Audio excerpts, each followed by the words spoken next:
Hello, everybody. Adrian Plus here. Yes, and Bridget, hello. Well, it's number 153, isn't it? It is indeed number 153. And Um, yeah, go on. well, I was just going to say our lovely friend who sends us these great connections has actually been very poorly with a fever, hasn't he? Yeah, but it But hasn't even stopped him, so, has it? No. no, three references to 153. Right. Well, here's one. The number of fish mentioned, and some of you will be there before we are, mentioned in John 21:11 when Jesus showed himself to the disciples and commanded them to fish again as the number of fish they caught. To their amazement. You read number two. Go on. Well, number two is a little more complex. Hieronymus points this number to the number of known species of fish and says it's a symbol for all mankind. I mean, Well, I I don't knew really. that. I'm sure everyone else knew that. Also, it's the number of chapters from Genesis to Numbers 1, and I have to confess I haven't checked that. No, but if anybody else wants to, there's a job for the week. Do it after we finish. That's a good idea. Well, that was the weekend that was, wasn't it, It was, Adrian? wasn't it? Yeah, I yeah. mean, I don't think anybody in the world can have missed the fact that it was the coronation of King Charles III and Queen Camilla. Correct. That is what happened. Yeah. What was your? I mean, we managed to see quite a lot of it, didn't we? We did, What yeah. was your feeling about it? It was a very complicated feeling, actually, and some of the things I thought I'm going to keep to myself because I haven't really processed them yet. But I was quite moved by some of it. I was moved by the effort, the clear effort that had been made to make sure that what was said was the right thing. I Yes. thought that was, and I imagine people sitting down and talking about it and saying, being inclusive and making sure we know this, that, and the other. Whether it all worked perfectly, nothing ever does. But I thought tremendous amount of work went into it. And Yes, I yeah, mean, I think there was a lot of talk, wasn't there, about how much it was costing and all the rest of it, and the costumes and all the rest. But actually, I think I was quite taken aback by how simply Christian Justin Welby's talk was. And I don't know who chose the reading, but what a great reading it why were was. you particularly struck by the reading? Well, because of its emphasis on, Do you want to well, read a bit of it yeah, I so mean, people know what you're talking it's about? the one that Jesus, when he stood up in the synagogue, having been tempted in the desert, and I've always loved the idea of this anyway, that he stands up to read something that is part of the history of the Jews from Isaiah. And he reads, "The Spirit of the Lord is upon me because he's anointed me to proclaim good news to the poor. He sent me to proclaim liberty to the captives and recovering of sight to the blind, to set at liberty those who are oppressed." I don't think I've ever really thought about that line so much. And to proclaim the year of the Lord's favour. And then Right. basically he said, "It's fulfilled in me," and sat down, didn't he? Which was quite something, really. I suppose I thought it was quite an act for Jesus, quite a thing, let alone for Charles III. I Yes, mean, I suppose so. Well, if people may know, because we've mentioned it before, that we visited the remains of a synagogue in Israel when we were there on one yeah, occasion we visited, which may well have been, although everyone says that, the one where that happened. And what is amazing about it is that it's so small, yeah, and suddenly the historical fact of a man standing up and making this yeah, absurd yeah, claim yeah. in put on the face of it Mm. is quite remarkable, and then sits down as though it's perfectly natural. And I mean, obviously, you couldn't contrast that more with all the fancy stuff of the coronation, and yet, right in the centre of it, it was an emphasis that Jesus was a servant king.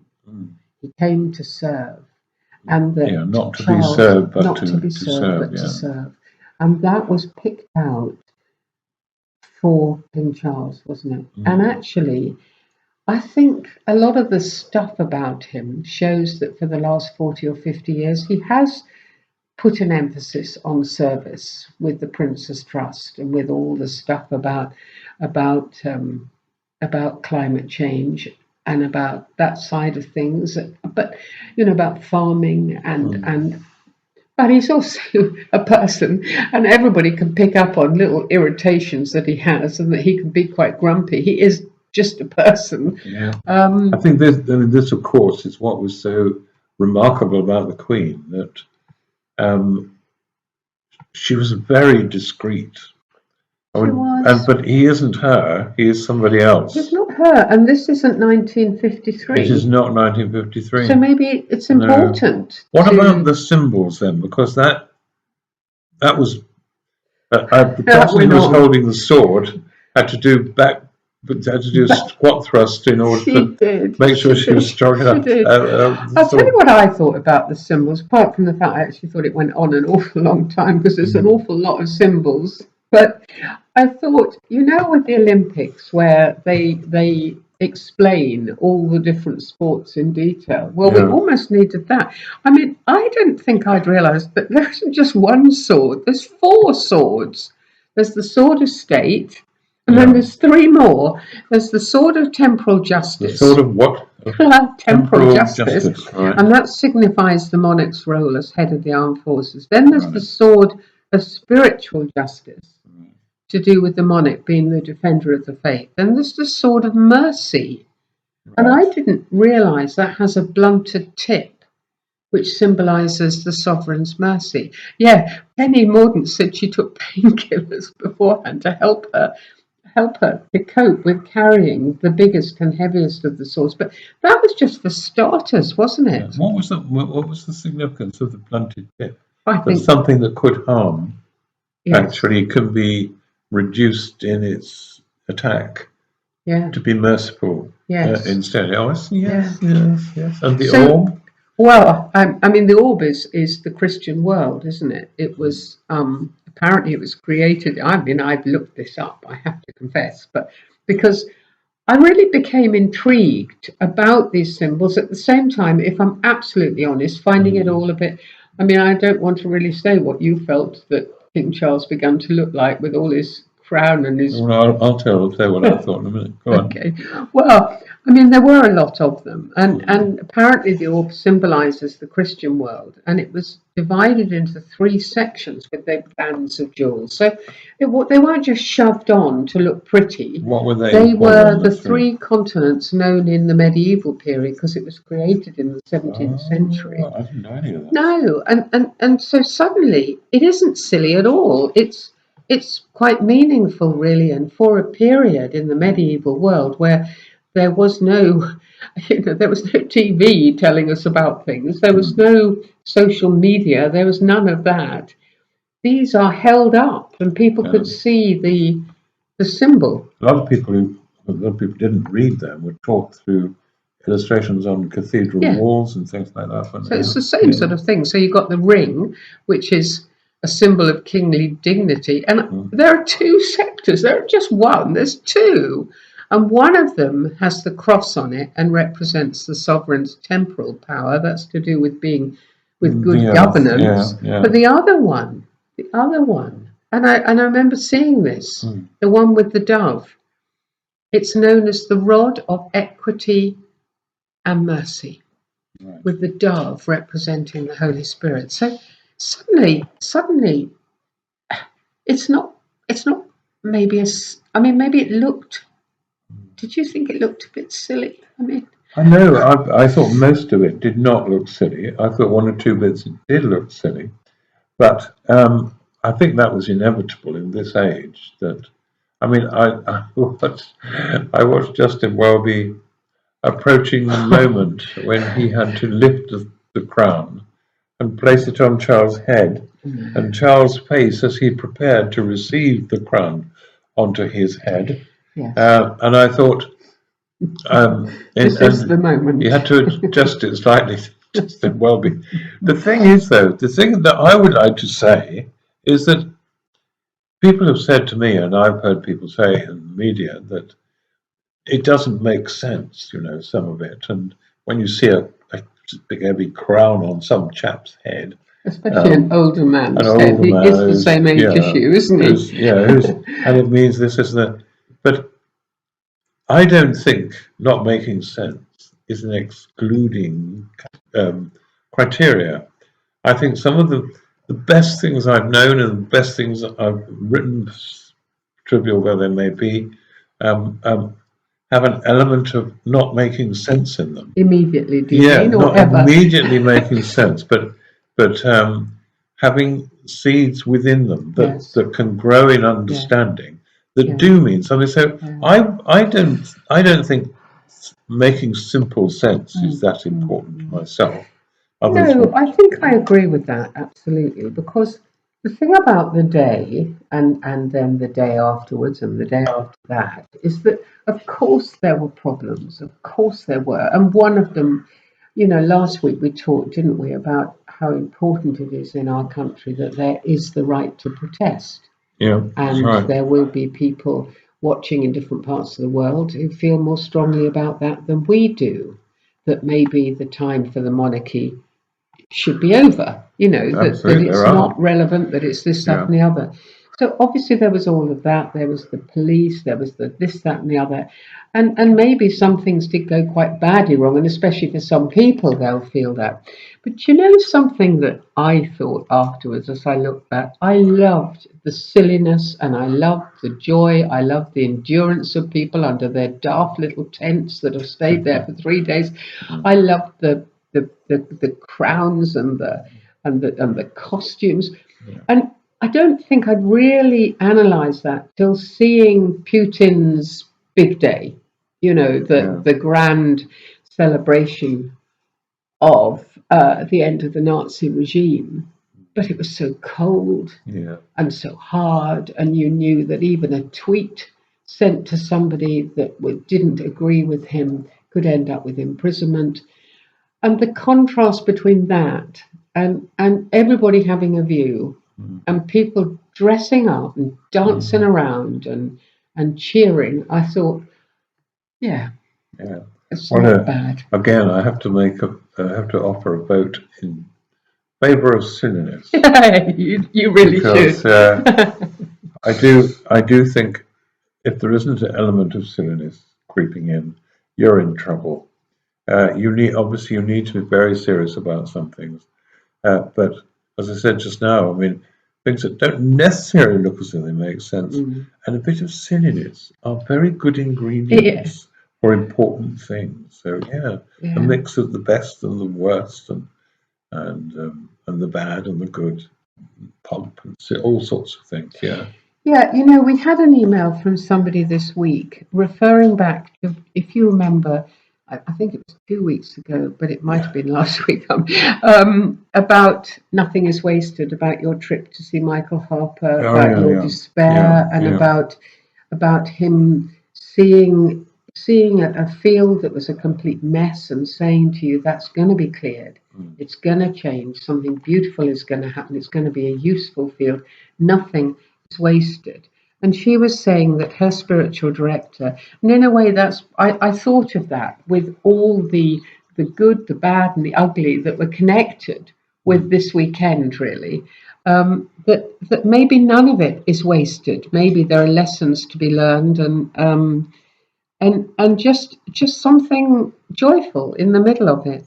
And her spiritual director said that it was important not to be dualist, to say some things were good experiences, some things were bad experiences, but to say all of it, the whole caboodle, is part of making us who we are. And I think we would agree with that, wouldn't we? I think so, And it's been interesting for us, of course, this week, because we have been on holiday all week. We have. In the area where we lived, in the south of England, where we lived for more than 30 years, was it? Yes, it was. Where our children grew up, or I think they've grown up. And during the week, we've had a very good week, actually, haven't we? We have. And we've driven to key spots, places that we always love, some of them.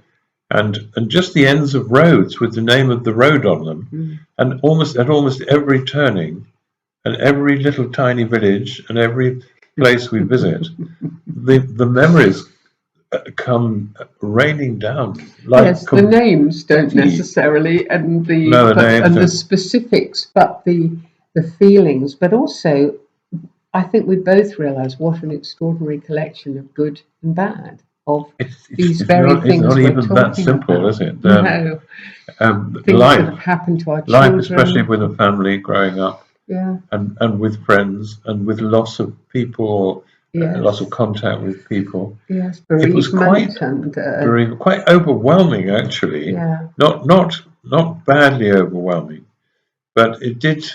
Anyway, it's left me rather like when COVID struck, but in a sort of shorthand form. I remember saying then it was like a train crashing into the back of you, and you looking at all the pieces from the past, and it's a little bit like that, looking at what has happened and seeing and being a bit bemused, occasionally a bit guilty. I remember something I've said or done that was just ridiculous, or excited, remembering wonderful things that happened. I was quite surprised how at peace I felt now that maybe I am beginning to understand this business of accepting all of everything instead of feeling overwhelmed by things that shouldn't have happened and maybe too excited about things that were good. I mean, a lot happened to us in this place, as it does to anybody where they're living, even if they've moved around. Things happen, life happens, doesn't it? Well, no, you're not renowned for living in peace, are you? I mean, make the most of this evening, class. Why do you think that is? What is it about this experience? I think it is. I think it is the separation. We've lived in the north for 14 years now, so I think things are laid to rest in my mind more. But I also think that I do see everything that's happened as being what made our children and has made us, and meeting some old friends, just remembering just that friendship can pick up just like that if it's real. We've deliberately not seen lots of people. We'd have loved to see more, but I think this was very much for us to rest, really, wasn't it? We should be back in the autumn and hopefully see some other people we really want to see. Yeah, I think one of the things that we've benefited from over this week is separating ourselves from us and our life as it normally is, which is, but because of the nature of us, is very busy. always saying, have we done what's on the list, all those things. And it's really quite odd to sit on a sofa, as we can have been able to where we've been staying. You look through the window and you can see across the Pevensey marshes to the downs. Beautiful. And people always say, I find God in the church, I find God in a chapel, I find God on the hills. I've never personally agreed with that. For me, what you find is yourself. And when the other things are stripped away, I'm with me. And when I'm with me, I think I find God in a different way. And I've quite enjoyed that, the sense that there's no hurry to it. There's no rush to experience something or to feel something momentous is going on.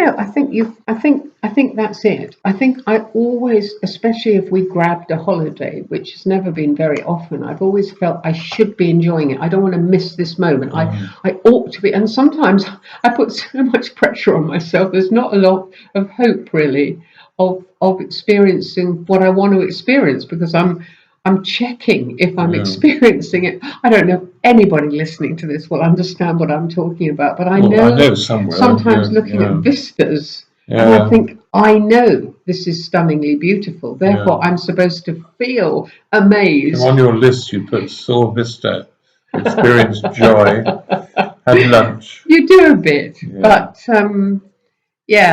I hope that all the people involved in this last weekend, in all ways, and I mean, for goodness sake, like you said about Penny Morden having to take painkillers. I mean, it wasn't. I think of those soldiers and the army, the navy, the air force, all marching in time, all trying to get it right. The police trying Yeah. to get it right. The crowds still there, pretty exhausting stuff for everybody really. And I hope that something of this, accepting all of it, is just lies peacefully in people. Yeah, it was so quaint and interesting. Yeah. I mean, I don't know. I know some of what other people think, but there's something fascinates me about the British, Well, I what think we that's what I construct felt really. over the years, and I think we should be a little bit careful Mm. about using simple, blunt logic Yes. to remove something that may have a value we haven't even really thought about. I can't think of anywhere else where you would quite get the extremes of the perfection of the marching, the glamour and the pomp and all the rest of it, and the silliness. Yeah, The that's joy, right. the friendships that are made while you're huddling in a tent next to somebody else huddling in a tent. And maybe, just maybe, it's worth just thinking, do we want to lose all this? Interesting. We'd love to know what you thought about it. We would. Tell We us what would. you thought about